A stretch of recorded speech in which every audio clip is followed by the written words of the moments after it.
Good evening, Philippines! This is Access TV, your trusted source for weather, National, global, local, sports, and feature stories. bringing you news from every rotation, the voice of the nation. Stay tuned as we bring you tonight's headlines. You are currently watching Access TV. My name is Angel Balasanos. And I am Gabriel Jimenez, bringing you the latest news from all around the world. Here are tonight's top stories. In weather news, Typhoon Paulo lashes parts of Metro Manila with heavy rains. In national news, a recent earthquake has shaken parts of Cebu, causing damage and raising concerns about disaster readiness. On the global stage, the Israel-Palestine conflict intensifies, and the American conservative commentator Charlie Kirk has died, sparking tributes and debates worldwide. Closer to home, STI students prepare bulletin boards for competition. In sports, fainting athletes like Tagata gear up for battle. And our feature, Kristen Jane T. Andal shines again as Miss STI, while students share their unique experience across strands in our Campus Live special. And I am Balasanos. We begin tonight with our leading story. Typhoon Paulo strikes Philippines causing heavy rain. Tell us more about this, Douglas. We're tracking some serious weather tonight. A typhoon is approaching the country and a low pressure area is developing. As of the latest advisory, Typhoon Paulo is currently located about 760 km east of Baira, Caduanes. It's moving at a speed of 25 km an hour westward with a maximum sustained winds of 45 km per hour. This typhoon is expected to bring heavy rainfall, strong winds, and rough seas to Luzon, particularly in areas such as Isabela and Aurora. Meanwhile, a separate low-pressure area has been spotted eastern Visayas outside the Philippine area of responsibility. While it's not yet a storm, it's already bringing scattered rains over Metro Manila, Calabarzon, Bicol region, and nearby Luzon provinces. Here in Metro Manila, we're dealing with mostly cloudy sky, temperature climbing up to 29 to 30 degrees Celsius. Later today, we're looking at a scattered thunderstorm or shower, which could bring some relief or possibly some flooding in low-lying areas if rain gets heavy. So Manila, keep that umbrella ready.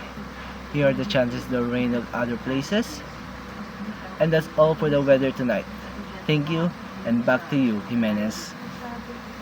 Thank you, Douglas. Please, everyone, take precautions. Flooding can worsen overnight. In related developments, Pag-asa has issued storm surge warnings for coastal towns near Manila Bay, Cavite, and Batangas. Waves reaching up to 3 meters are expected in vulnerable shoreline areas. Fishermen are strongly advised to remain ashore. Rescue teams are already prepositioned to respond to emergency calls. In national news tonight, two major issues are being discussed across the Philippines: the effectiveness of flood control projects and the recent earthquake that shook parts of Luzon. Both events highlight the urgency of disaster preparedness in our country. We begin with flood control. Billions have been poured into this project, but many Filipinos are questioning, are they really working? Jose gave us the latest from Mandaluyong. Yes, Jimenez, despite billions allocated for flood controls, many residents in Manila and Quezon City still experience waist-deep waters. Many are saying these projects are ineffective. Ngayong tag-ulan, mahirap talaga yung pagbiyahe ngayon dahil sa ibang lugar nagkakaroon ng pagbaha na nagdadahilan ng pag-traffic. Kaya ang dapat gawin ng pamahalaan, ayusin yung flood control project dahil ginughost nila, minumulto nila. Imbes na yung budget na yon napagpapakinabangan namin, ang pamahalaan lang yung nakikinabang doon. Kaya ayun, wag ibulsa ang pera. Flood control is clearly a long-standing issue, but it's not the only natural threat the country is facing. That's right. Just days ago, parts of Luzon were rattled by a magnitude 6.3 earthquake. For the latest, we now go to Raagas. Yes, Jimenez. Late Tuesday night, a magnitude 6.9 quake jolted central Visayas, with its epicenter off the coast of Bogo City, Cebu. This was the strongest quake in northern Cebu in decades. The tremor was shallow, which amplified the damage. Buildings, churches, and infrastructure suffered severe destruction. Recent reports confirm at least 72 deaths and hundreds injured. Rescue operations are still ongoing. Power outages have affected thousands. Several bridges and roads were damaged, complicating rescue access. Authorities have declared a state of calamity in the hardest hit towns. Relief groups, national agencies, and local units are coordinating to provide food, shelter, and medical aid to affected families. The President has visited the area and assured that support and reconstruction efforts will begin immediately. Infrastructure specialists warned that the quake exposed vulnerabilities in older buildings and highlighted the need to review earthquake resilience and future construction. The government is also reassessing disaster preparedness protocols, especially in earthquake-prone regions like the Visayas. That is all for my report. Back to you, Balasanos. Thank you, Raadas. Tremors like this reminds us how critical it is to invest in resilient infrastructure and early warning systems. Turning to global news, tensions between Israel and Palestine have once again escalated. Recent clashes left dozens injured, prompting urgent calls from the United Nations for peace and restraint. The warfare between Israel and Palestine has still not stopped and might cause further damage to the residents of the country in the future. Observers warn that the conflict could destabilize the region if it worsens. Meanwhile, in the United States, political circles are in shock following the death of conservative commentator Kirk. Adrias give us further details. Charlie Kirk passed away earlier this week, September 10. He's known for his outspoken views and influence in American politics.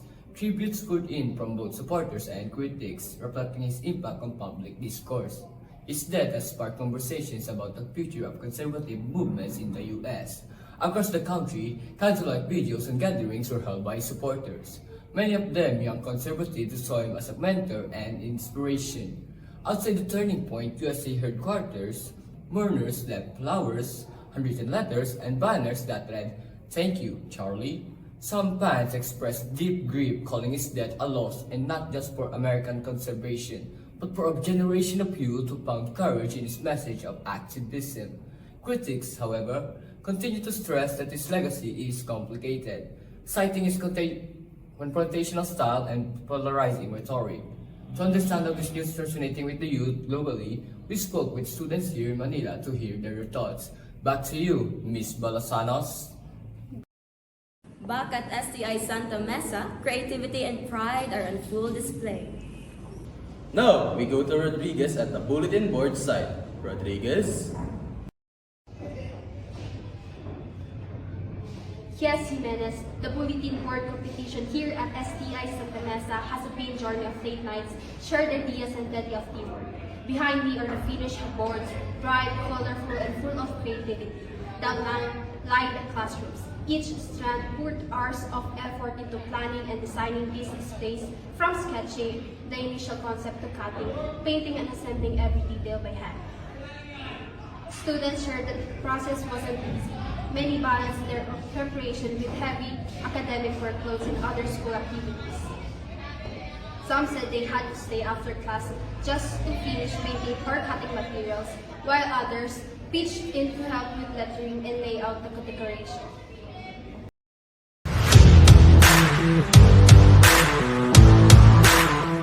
Now in sports, intramural fever is heating up. STEM 301 and 101 students are practicing hard for the volleyball competition.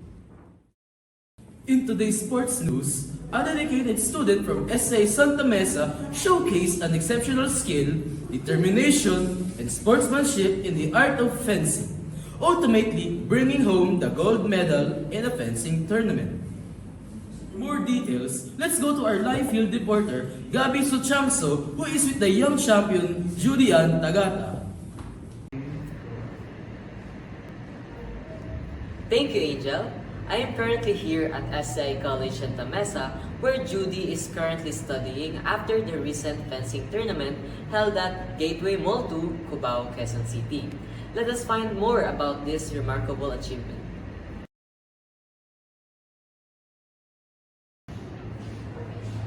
Siguro sa schedule, tapos yung ankle injury ko. Nati-trigger kasi siya pag na-overuse yung paa.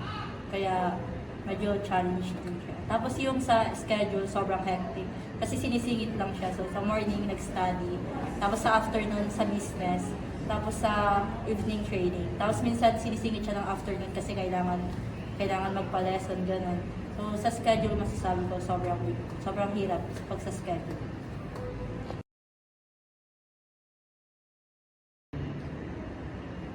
Siguro yung pinaka-memorable is nang nagtapat kami ng teammate ko sa finals. Kasi yun yung goal sa amin ng coach, na sana may student siya na magtatapat sa finals. Kasi sobrang tagal niya na nagtuturo, di niya pa yun nakukuha.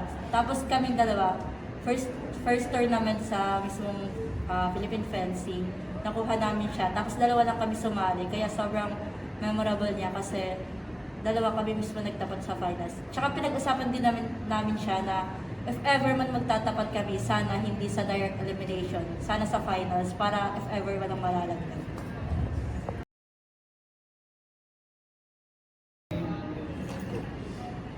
Masaya dahil nagbunga yung pinaghirapan namin. Kasi training kami doon for 2 months straight, walang pahinga. Kaya sobrang saya kasi nakuha namin yung goal. Truly an inspiring words from our fencing champion, Judy Ann Tagata.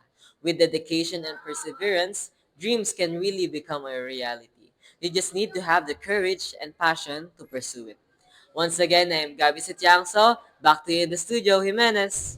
Thank you, Gabby. Once again, congratulations to Judy Antagata for bringing pride and honor not only to the school but also to the community. This victory is proof that with passion and hard work, success is within the reach. On a brighter note, Christine Jane Tiandal has once again proven her grace and confidence by winning Miss STI. STEM student focus balancing academics and research. Bloom student celebrated creativity. ABM students highlighted leadership and entrepreneurship, while Topper emphasized technical skills. These voices reflect STI diverse but united spirit.